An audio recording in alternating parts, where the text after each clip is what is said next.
Right. Hello, everyone. We'll give it a minute or two, let folks join. Thank you all for joining us today. There we go.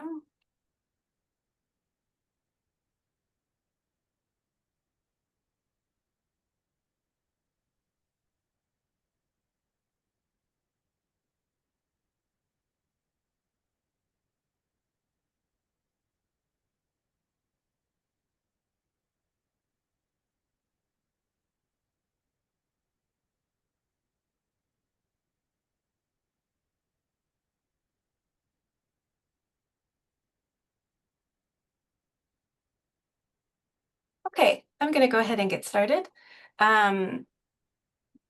Welcome, everyone. My name is Gretchen Gigan. I work at the Center for Open Science, and we are hosting this webinar today. I want to thank everyone for joining us for It Takes a Campus, building cross-campus collaborations to support research, computing, and data needs. So we have a great panel of speakers today from across several U.S. academic institutions, and they will get started and introduce themselves in a moment. And we will have plenty of time for questions. But before we jump in, I'd like to do just a little housekeeping and reminders. So this is a webinar, so you do not have a live mic. If you have a technical issue, you can use the chat to send a message directly to the host and panelists. Otherwise, as I said, we will have time for questions, and we would love to get questions. So please use the question and answer Q&A function or tool in Zoom. You should see that in the bottom toolbar. It may be underneath the More menu. That is the best way to put questions in because it helps us to keep track of them, as opposed to using the chat, which you are welcome to use the chat as well. But we'd ask if you want a specific question that the panelists would answer, that you would put that in Q&A and not in the chat. But if you want to use the chat to say hello, introduce yourselves, comment on something, we would love to have that. Love to know where everybody is coming from. I've lost my notes. Okay, so with that, I'm going to go ahead and get started. I'm going to hand things over to, oh, sorry, one other thing. We are recording the webinar, and you'll receive an email in the coming days that'll have a link to the webinar and the slides as the video and the slides as well. So with that, I am going to hand it over to Sophia Lafferty-Hess, who's the Senior Research Data Management Consultant at Duke University Libraries. And Sophia is going to facilitate the rest of the session today. So I will say, take it away, Sophia. Thank you. Yeah, thanks. Thanks, Gretchen. And thanks also for everyone for being here today and for COS for hosting this webinar. So first, to introduce our speakers, today we have with us Wynne Cowles, who is the Associate Dean for Data Research and Teaching at Princeton University, Maura Downey, who is the Interim Director of Research Facilitation Service at North Carolina State University, and Aaron Foster, who is the lead for Research Data Management Program at the University of California, Berkeley. So just to give a brief overview of how this session is going to flow and the plan for today. So we just learned about our speakers. In a moment, Maura is going to give a brief framing of our topic, just a short introduction. Then each of our speakers are going to share some examples from their institutions of forming cross-institutional collaborations to support research data and computing.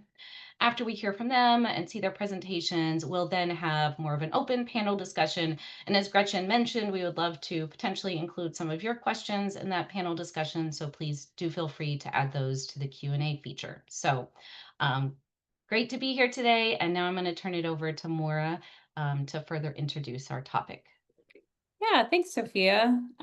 So like Sophia said, before we dive into our specific local projects, we thought we would take just a second to kind of unpack our understanding of the contemporary research landscape.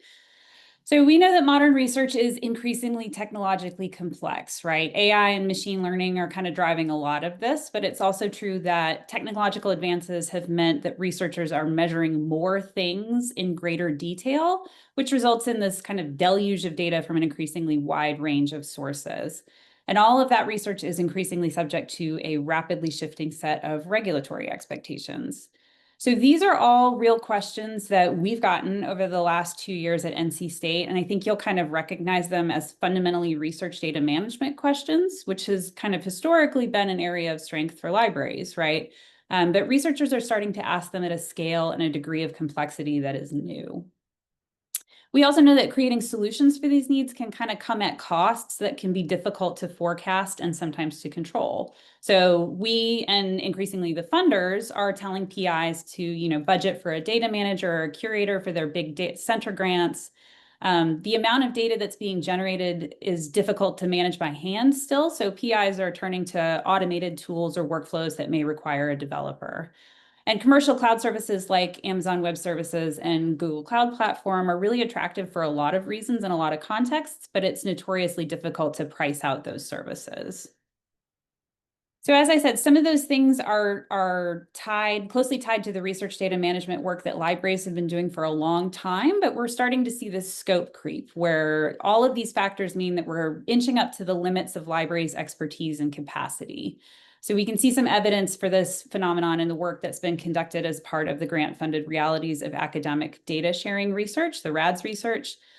Those areas around things like infrastructure for data storage, development of custom tools and workflows for data movement, and compliance monitoring are some of the biggest gaps that we've seen for libraries.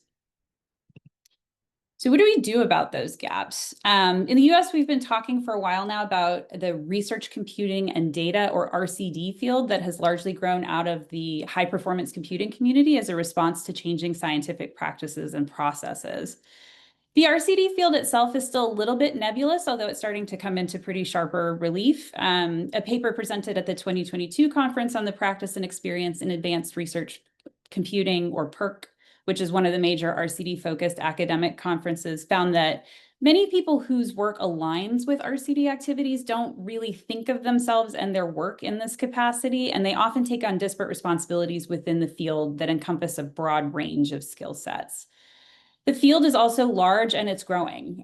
So this same 2022 study estimated a minimum of 5,000 RCD professionals at academic institutions and noted that's probably an undercount. And that number has only grown in the intervening time.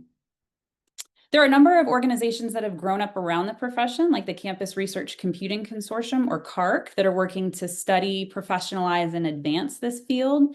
Librarians are really in the mix in that community, and folks from within groups like RDAP, the Research Data Access and Preservation Association, which has a member body that's historically been heavily populated by librarians, are increasingly represented in that community. So that kind of brings us to what we want to talk about today. Oops, sorry. Get moving forward here, which is developing these collaborations largely between libraries and campus IT groups in order to meet these changing and growing RCD needs. As the RCD field has expanded to encompass libraries and the folks working in libraries, we're starting to see institutions create positions and units that are dedicated specifically to supporting computational and data-intensive research. So these teams are designed to really take advantage of the full range of expertise from libraries to IT units to research administration offices that's required to address needs throughout the entire research lifecycle. All three of our institutions have developed programs of this kind, so we're going to take a couple minutes to talk about our local context, and then we'll shift to a discussion and Q&A. And I get to start talking about the Research Facilitation Service at North Carolina State. So just to give you a little bit of history, we like to trace the evolution of the service all the way back to 2017, when there's kind of some movement on campus to sort of rethink IT governance as our incredibly decentralized campus with its 10 plus colleges started to think about the value in centrally maintained IT resources that could be leveraged by researchers across campus. As part of those discussions, the libraries and OIT pooled resources to create a research data and infrastructure librarian position that was shared between those two units. The position was really an effort to bring those RDM skills and expertise of library staff to bear to help inform and shape infrastructure services that OIT was providing for research data. And with that position in place over the course of the next 2 years, in the face of growing demand for research computing and data support, the libraries, OIT, and our research office kind of started talking about developing a more coordinated strategy. In 2020, the provost convened a planning team, which conducted a gap analysis around RCD resources on campus. That resulted in a report recommending the creation of a research facilitation service. And that recommendation was bolstered by ongoing investigations into the space. So in 2020, some of those same folks involved in the planning team helped fill out the CARC capabilities model to help better understand where NC State stood relative to its peers. And then over the course of 2021, a new RFS planning task force conducted some focus groups with an array of faculty from across campus, and they also participated in the Ithaca Big Data study. So the gap analysis kind of found some things that you all may not find surprising, right? So we had a whole wealth of resources that are available to support this work, but researchers weren't aware that they were there. And then even in cases where they were aware, the services are spread across multiple campus units who all have varying ways of getting in touch with them. Some have email addresses, some have ServiceNow queues. It's a real mixed bag. Coordinating those multiple service providers to meet complex technical needs is also a real challenge for researchers. So you need somebody with expertise in research storage, one in computing, somebody who can handle authentication, somebody to build a pipeline to connect all of those parts. Estimating costs for this work is really tough for researchers, especially as I noted with those cloud resources, which are sort of notoriously opaque and difficult to price out. And then none of this was being coordinated in a way where when folks were experiencing challenges that were common across campus, those challenges were not being flagged for improvement and reported back up to administration for additional resources to meet the needs.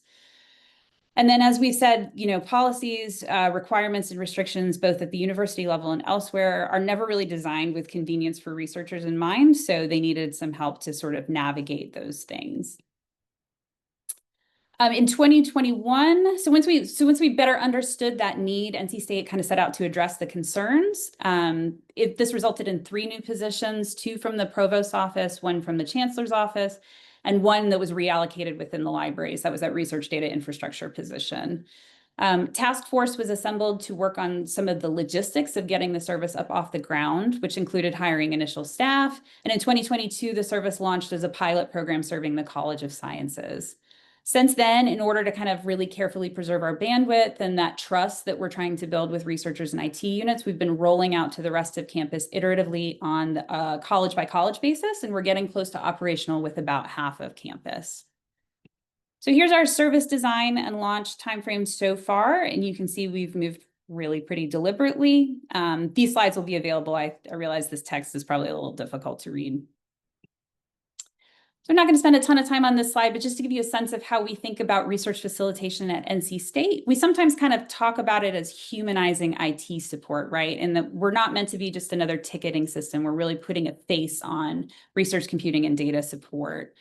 We act as a first point of contact, and our preferred method of operating is really sitting down with researchers to dig in and learn about their research and their needs in depth so that we can develop solutions that provide the most impact for their research. And we also like to think about their research in the context of the rest of campus, right? Can we help them develop a tool that will meet other research needs in different disciplinary contexts so that people aren't building things from scratch every single time?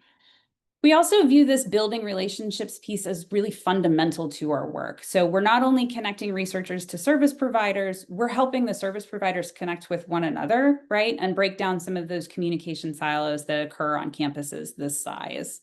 We really keep these facilitator activities in the forefront of our mind as we engage with campus. So here's our org chart.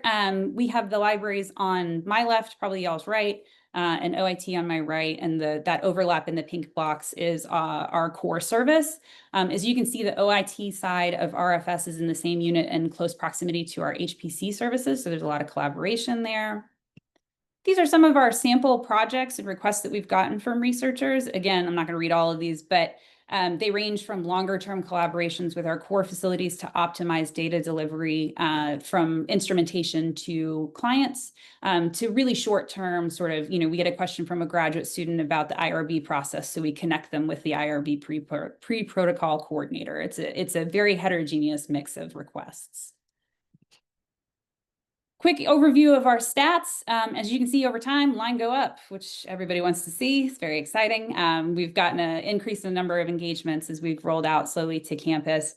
Even though we're only formally operational with about half of the college level units on campus, we're going to try to help anybody who finds their way to us regardless of affiliation. So to date, we've engaged with researchers from every one of the 12 college units on campus, but maybe unsurprisingly, sciences and the agriculture and life sciences have been some of our most frequent customers. This is another really busy slide. I'm full of those today, but it sort of gives you a picture of the RCD ecosystem on campus, right? So in the pink, we've got our Office of Information Technology. Up in the teal, we've got the libraries and their data science services unit. The Data Science Academy is an important partner for us. Our Office of Research and Innovation, especially sponsored programs, the Institutional Review Board, and our core facilities. And then, of course, we work pretty closely with the college and departmental IT units. That blue square is our sort of national communities of practice and nationally available computing resources. And we all participate in those in an effort to keep on top of new developments in the field that we can bring back to NC State and try to apply locally. So last slide, just a quick overview of how we collaborate on campus, right? So we are ourselves a cross-functional unit that's leveraging a range of RCD skills. We have regularly scheduled check-ins with our RCD providers on campus, including those college-level IT units. We're represented on various campus-level committees. As I mentioned, close proximity to HPC, so several of our team members attend the HPC team meetings to learn about what's going on with that system. I sit on our library's Research Data Management Sharing and Access Committee, so I'm keyed into the data work that's happening in the libraries, things like our DMP reviews and research data management training. We participate frequently in some of these broader, large-scale interdisciplinary initiatives that are happening on campuses, things like the Plant Sciences Initiative. And then just last year, and we're gearing up to do it again this year, we're very excited. We've coordinated and led a research computing day for campus IT providers to give folks an opportunity to talk to other IT staff working in the space who don't always get to chat with one another. And that is NC State. So I think we can go ahead and turn it over to Erin. Great, thank you, Maura. So hi, again, my name is Erin Foster. I'm the lead for the Research Data Management program at UC Berkeley. And I'm just going to walk through in a couple slides, give a different flavor of how RDM as a program has developed here at Berkeley. So the next slide, please.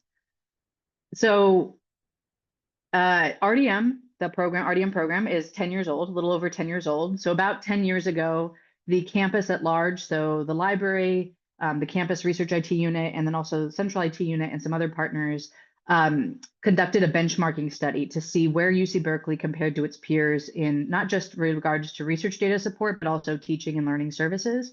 And so as part of that, the project's primary finding related to research data and research data management support was that UC Berkeley lacked services and had minimal coordination between existing data services, which is a finding that sounds very similar to sort of what NC State as well found. So those who ran the project concluded that there needed to be coordination and leadership between central IT, the library, and others like the research office to build support and services in these areas.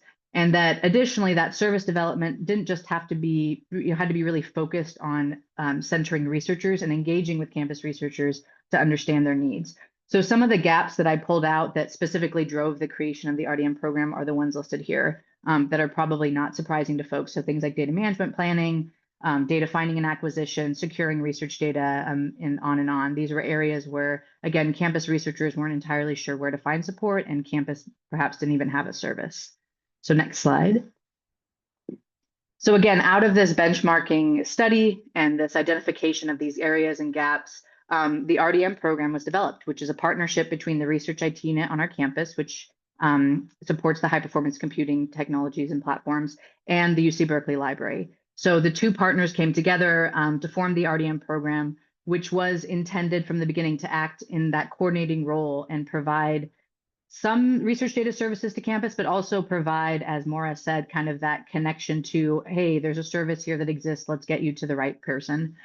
So I think a key piece I want to emphasize is that the goal of the RDM program wasn't to provide all data services to campus, but was to really focus on, what again is missing and then where to build connections if possible.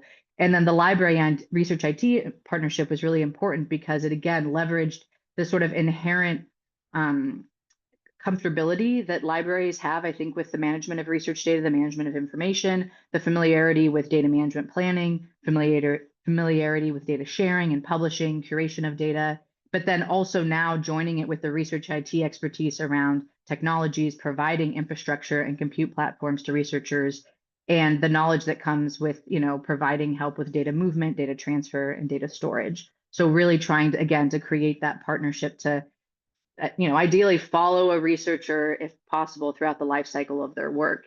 So the RDM program consists from the beginning and to this day of a shared position, which is mine. So I am 50% library, 50% research IT. So I'm a shared FTE.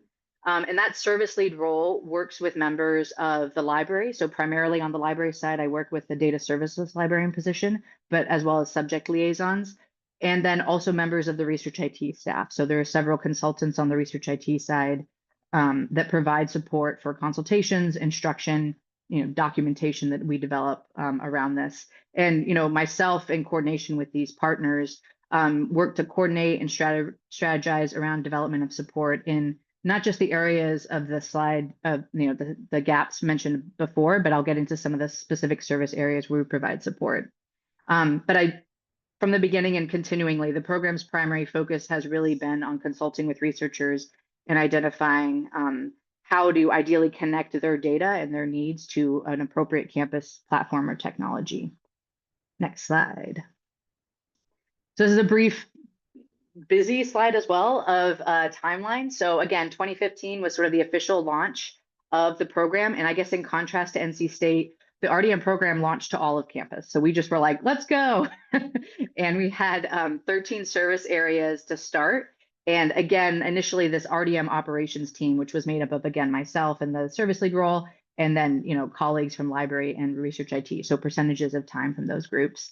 The kind of key takeaway on this left side of the slide that I want to emphasize is, and one of the challenges that we maybe can get into is with this partnership, there were transitions over time of leadership, of staffing. And so that has sort of impacted the way that the program has adjusted in its development over 10 years, and also adjusted the areas that we support and we can actually, provide service to.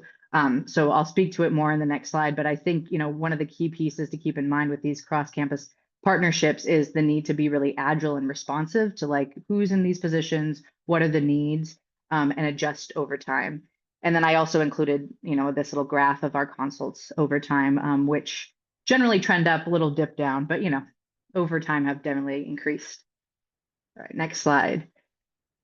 So the areas that we support today, so from those 13 service areas we initially supported, we have now sort of consolidated to 6. And these are really areas where we have perceived gaps in support on campus, but also gaps in connecting researchers to like campus research units or campus services that can provide support. So data classification, security, we do a lot of work related to data use agreements and helping researchers understand the requirements and how security impacts where they can store data and work with data. Data collection, so a lot of questions about using third-party tools and vendor and how do I navigate the security requirements from campus, and I want to use this tool to collect my data. General data management questions we still definitely support, so data management and sharing plans. We provide a lot of review for that in coordination with especially the data services librarian. Data sharing, this is really more or less data sharing at the end of the life cycle and a lot more of data sharing during research. And again, kind of connecting back to this security piece of how can we ensure that people are sharing data in ways that are appropriate to the data they have.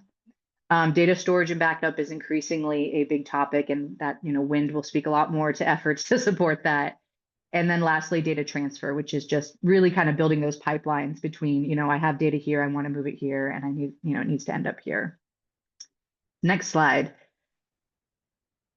The partnership, the program, again, is a partnership between research IT and the library fundamentally, but I think a key piece over the 10 years that has developed and that makes all of those previous service areas that I've mentioned possible is the building of relationships with these other units on campus that provide services or support for these different aspects. So like the security office on campus is a close collaborator when we talk to people about how are they required to protect their data based on its sensitivity, on the nature of what people are collecting.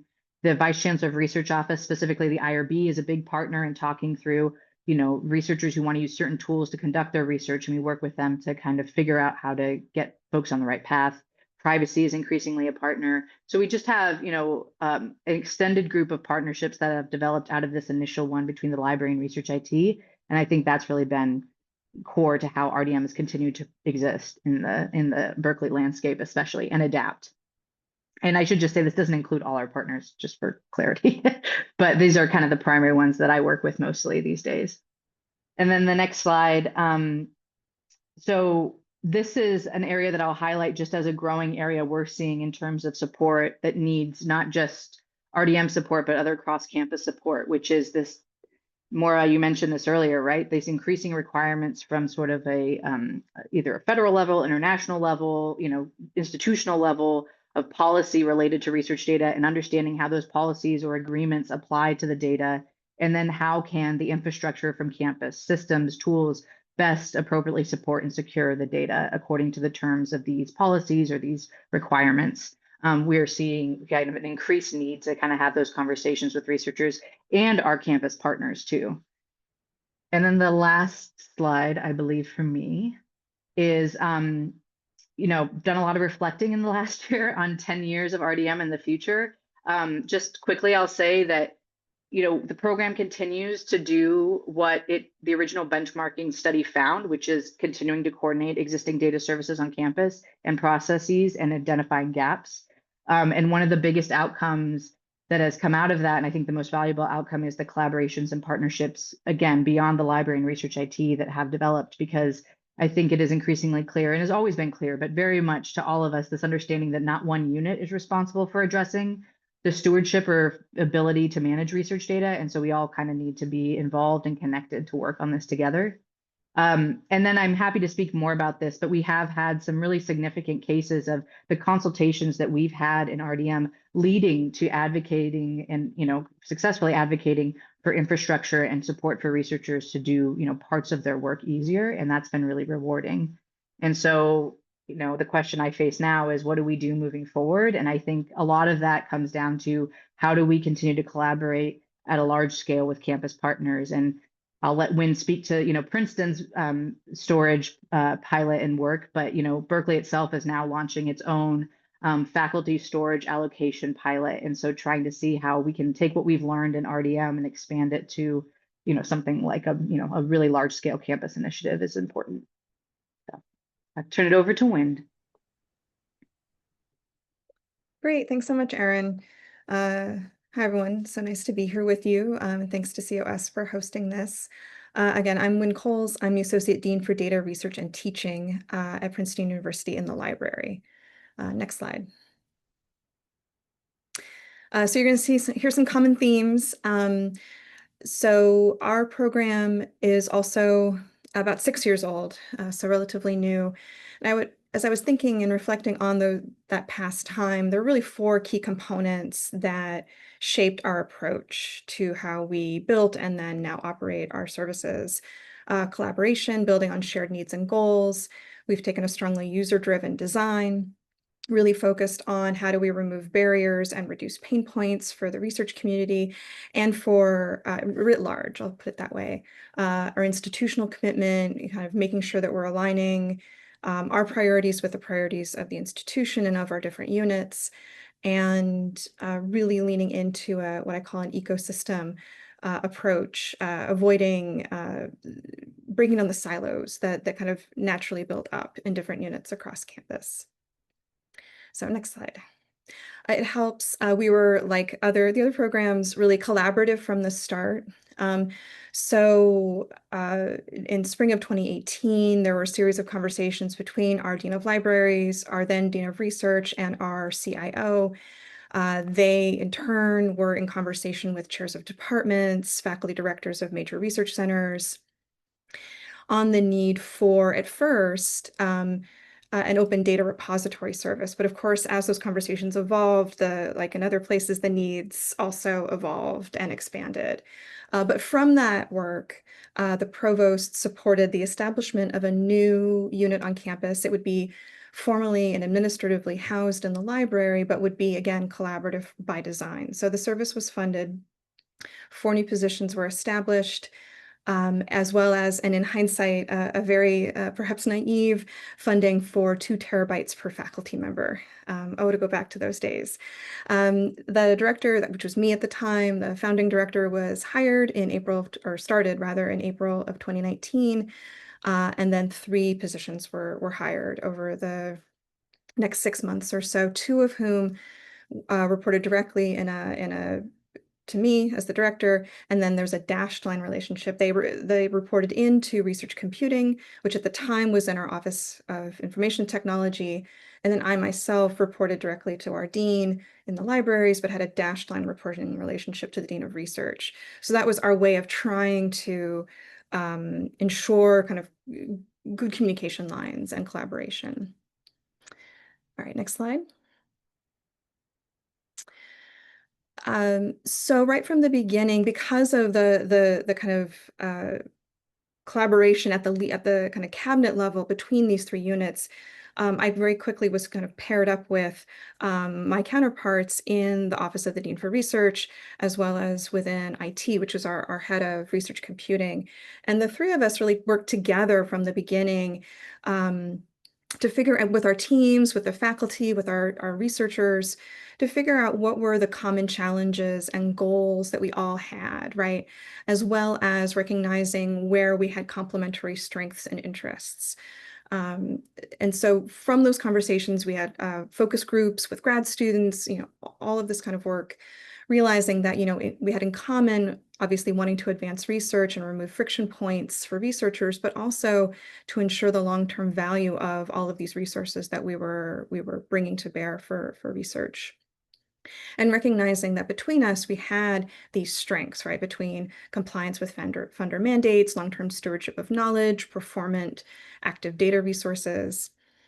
Within the library, what you're seeing here, this research life cycle that's been annotated, was really me mapping out how the library connected with all of the points along the research life cycle, not just PRDS, not just the research data service, but kind of everything. And what you'll see here are actually two projects that emerged from these conversations and from the groundwork that we did in the early days of the program, and that's Tiger Data and the Princeton Data Commons, kind of filling in some of the key gaps in that research data lifecycle.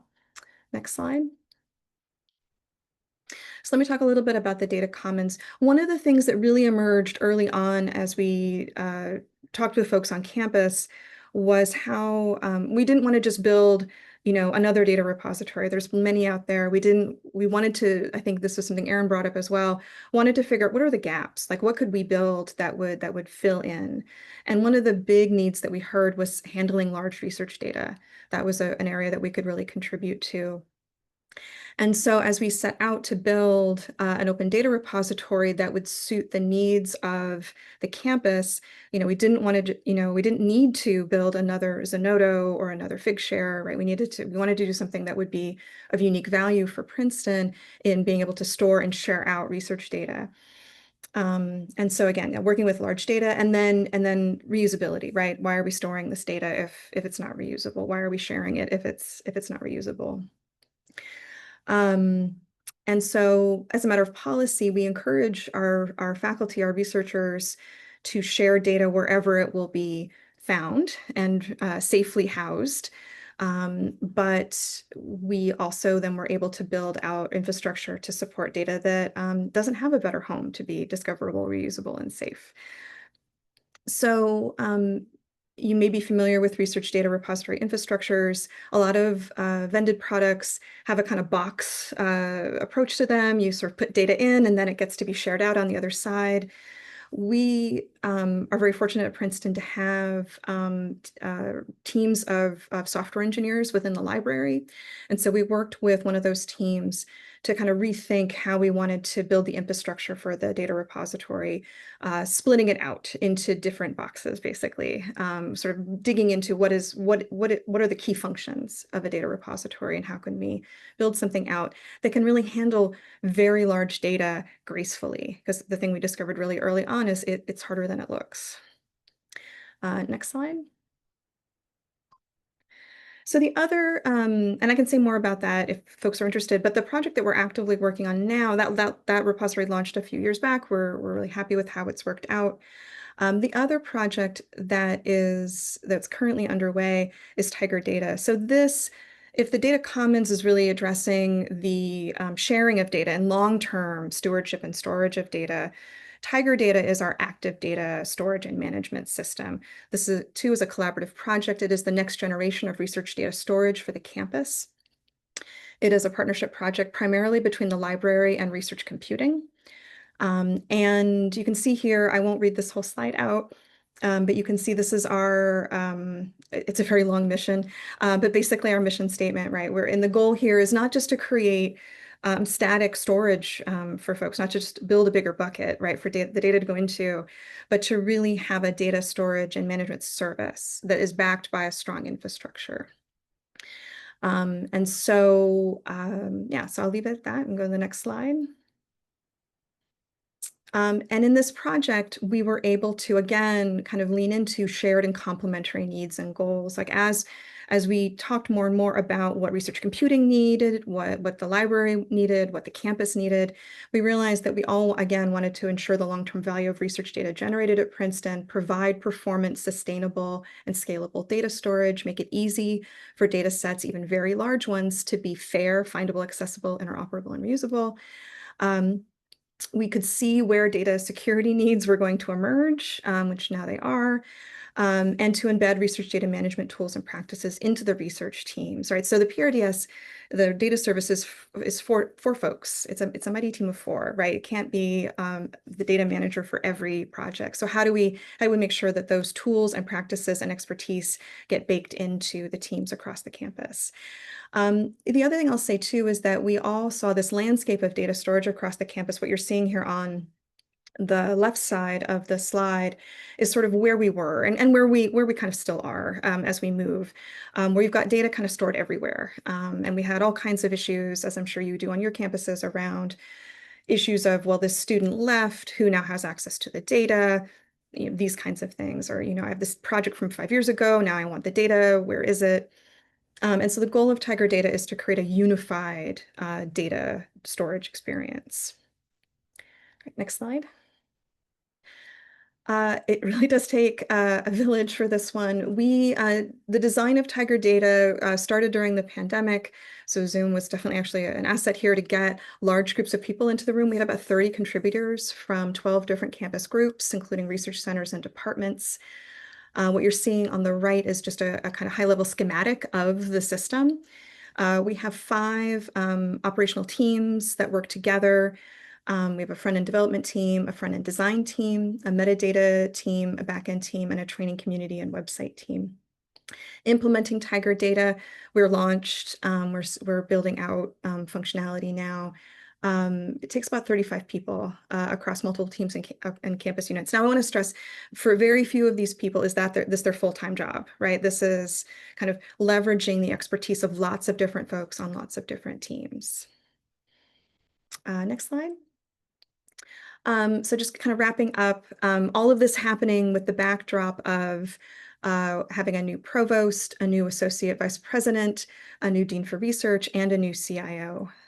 So having kind of working through that change, campus IT and research computing both changed where they report into, so major organizational change, and what I'll just refer to as external factors impacting the research landscape. But I will say it has been worth the journey. I focus just on these 2 projects as technology projects as examples, but we actually collaborate with these same groups and sometimes different members of these same groups across a number of different initiatives now, including an institutional ORCID system, secure data infrastructure and services, training, data policy, generative AI, data visualization, data acquisition, all these kind of things that really surround data and computation. And that's it for me. Thank you so much to our presenters and now panelists.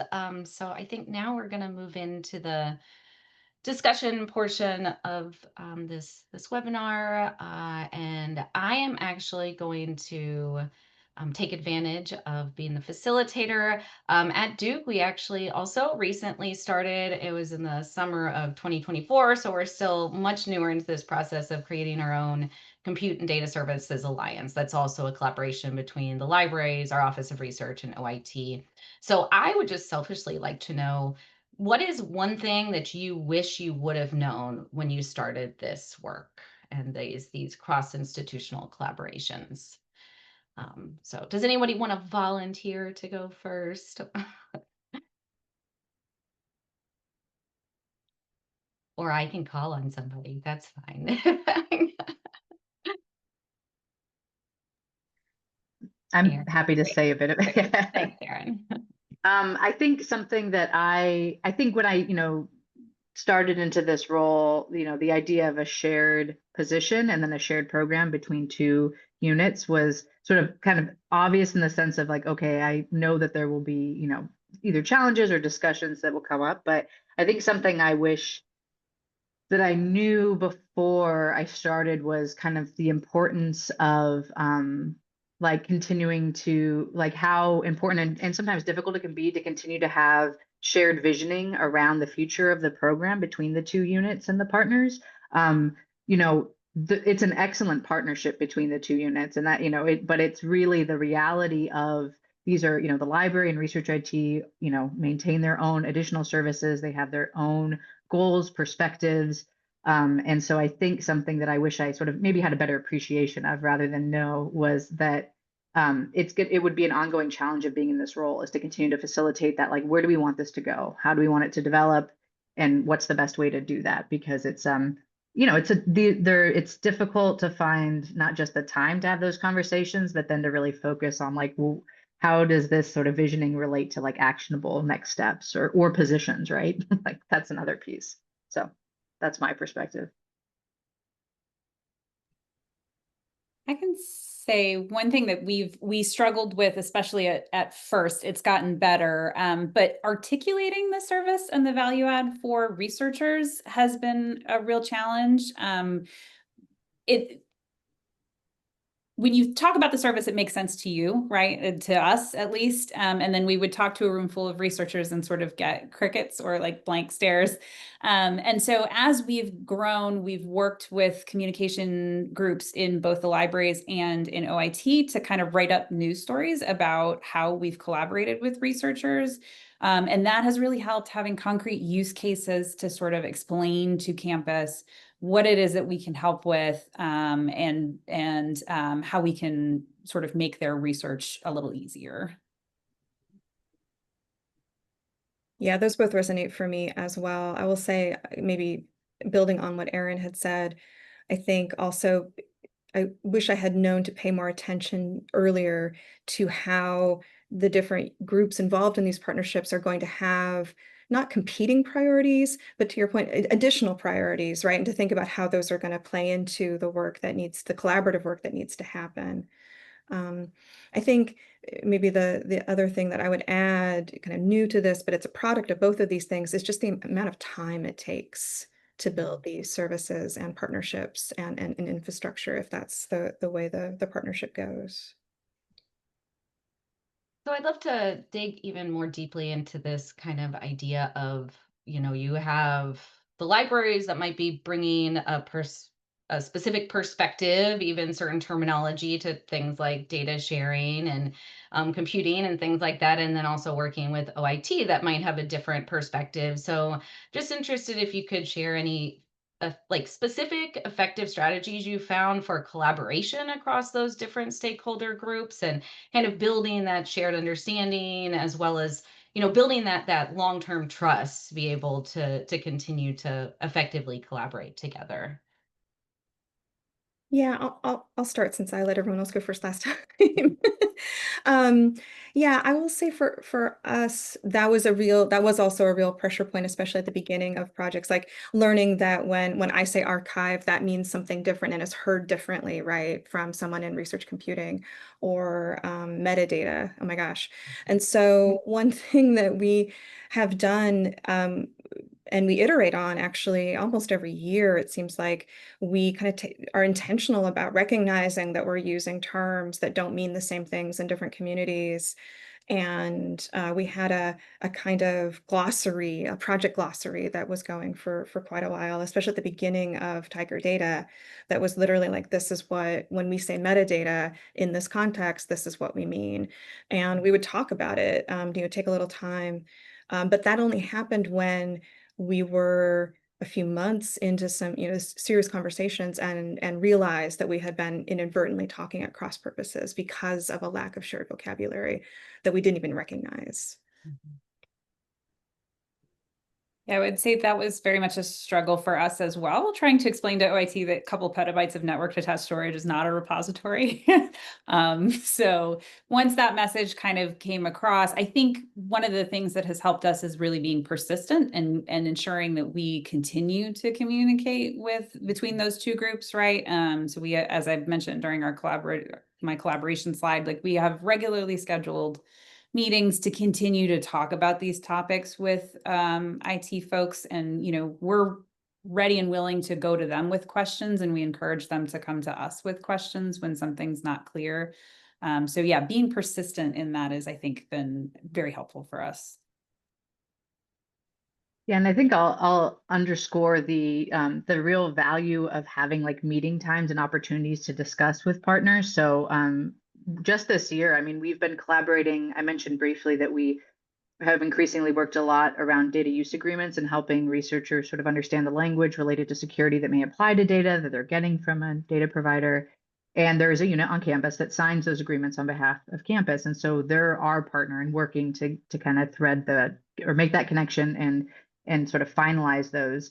And, just within the past year, we were like, you know what, let's set up a monthly office hour between the two of us, our two groups, so we can come together, be like, what are outstanding questions that we have? What are outstanding or continued questions we have? How can we maybe streamline our responses? And really just, that's not a formal partnership. That's one that's developed over time, but really investing in in being able to talk to each other directly if there are any questions. So I think those are really effective sometimes.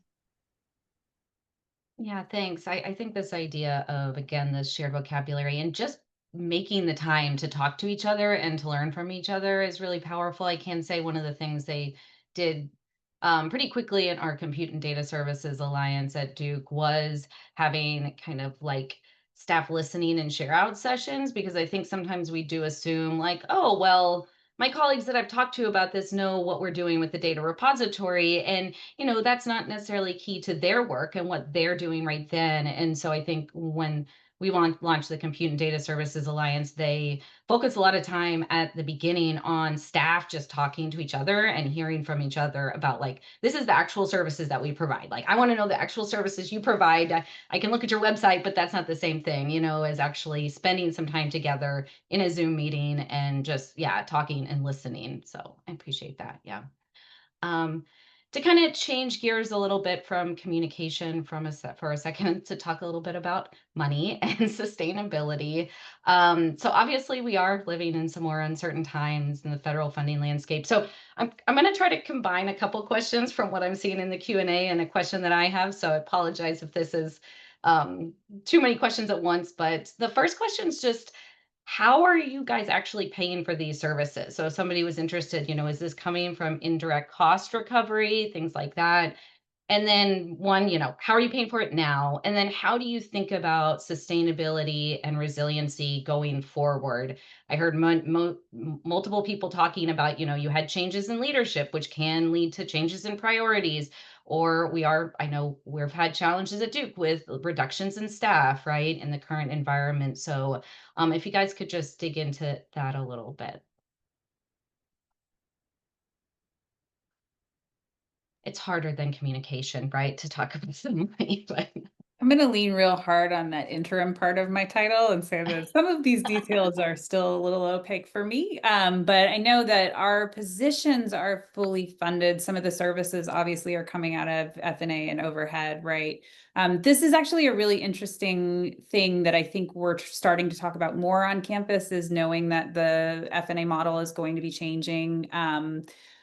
Do we want to start trying to come up with a chargeback model? What will that look like? There are a lot of questions around logistics about establishing, a cost scale, a cost center. How are we tracking hours and time spent on these projects, right? Like all of those things that go along with the kind of chargeback model.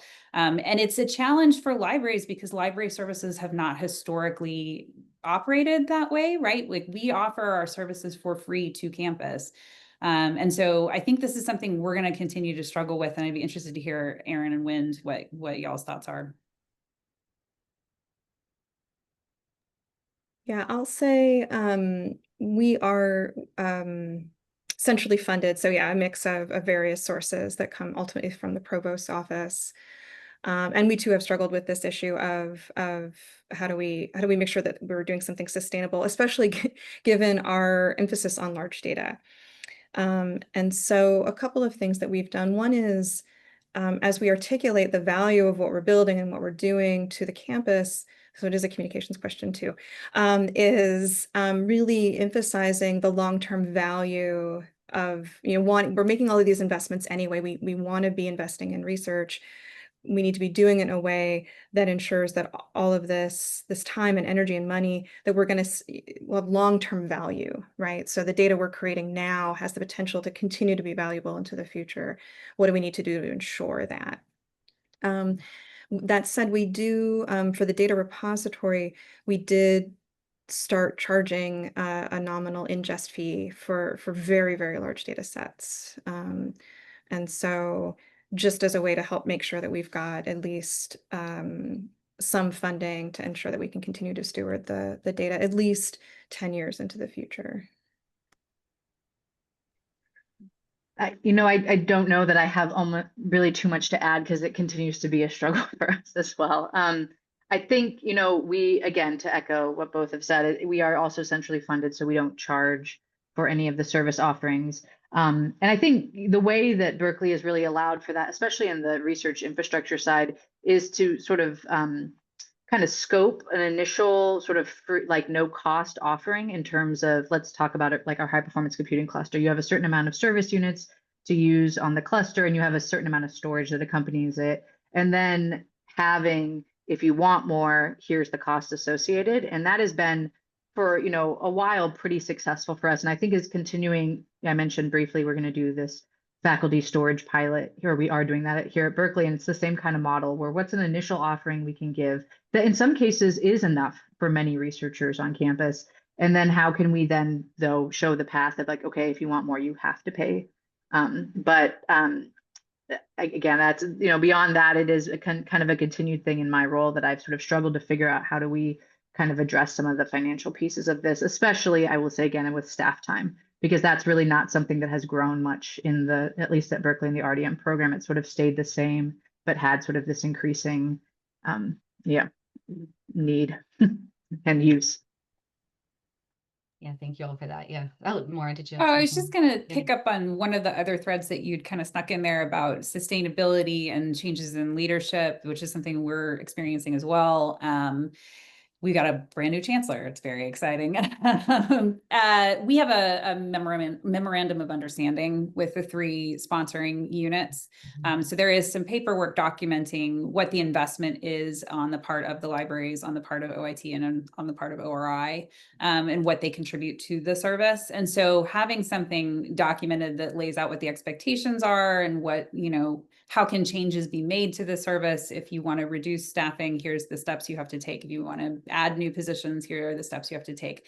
I think that's been very useful and in keeping everybody's expectations on the same page. Yeah, that's really helpful. Does anybody else want to add anything else about like this idea of navigating changes in leadership? Because I know I heard that also at Princeton, but not to put you on the spot. Yeah, I really love NC State's approach with MOUs. We don't have anything like that, and I think at Princeton we've really relied on lots of meetings, lots of conversations, and I think perhaps at least in this particular change, it was easy to keep this as a priority. It's such a pressing need for the campus. So it's a good question, what happens next? I will say that, those of us, right, what we haven't had turnover yet is at this kind of middle leadership operational level. Like, so I and my peers are the same roles that we've had. I think that it's worked in part because we haven't had dramatic change a whole group all at once, if that makes sense. So it's more like we're just sort of reintroducing, each new person to here's what we're doing, here's why it's important. And so far, at least how we've done that has resonated with each new person that's changed. Great, thank you all. So we only have like 5 more minutes, so I'm going to ask one final question that's come in via the Q&A that I think is really interesting, kind of this idea of what's the impact or benefit of these services to the classroom or training? So beyond just kind of supporting researchers directly via infrastructure, how are we seeing some of this being complemented or playing out in education and training with data management? Yeah. Sorry, just a quick response from me on Yeah. this front. I think honestly, the discussions on campuses around AI has really provided a nice sort of way in which some of the things we talk about, at least with myself and sort of the RDM program can apply to the classroom setting. And I think it's mainly around the literacy of understanding, like, how does this technology work when you put data, whatever that is, into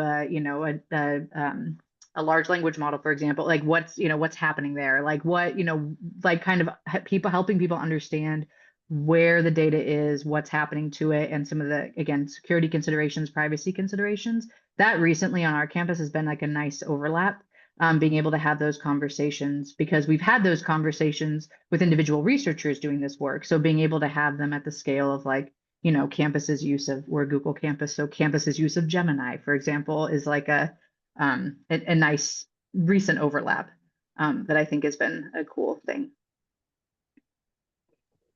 Yeah, our experience has been less in the classroom, but we understand that there is never really a bright line between research and teaching, right? That often one of them, they each inform one another. And we really consider outreach and education as one of the key components of our charge. And we've had several professors kind of ask us, can you please come talk to my lab about research data management best practices and some of the tools they can use to do that. So we've absolutely incorporated that as part of our service offering, coming and talking to graduate students. It's getting those graduate students is like a really prime opportunity to teach them about some of these skills that are going to last them throughout their career too. So. Yeah, it's the same for me. I will say in addition to that, we've been invited especially into responsible conduct of research curriculum, which has been really nice, again, to reach grad students and help them have good data practices at the starts of their careers. Yeah, I just did actually our version of it, the RCR session, like 2 weeks ago. So yeah, that's been something that's been happening almost as long as the program itself. So it's been really cool to see also the evolution of how we teach that and what we talk about when it comes to data management. So yeah. Yeah, I think that's great. Thank you all. So I think Gretchen's come back on, so I think it's probably time for us to start wrapping up. But thank you all to our panelists and to our presenters and to everyone that attended today. I'll pass it back over to Gretchen. Yeah, I have nothing more to say other than thank you as well. And you should be receiving an email with the video and the slides for this. And on behalf of the Center for Open Science, thank you all very much for this really interesting discussion. It was great. So thanks everyone. Have a great afternoon. Bye. Thanks all. Thank you.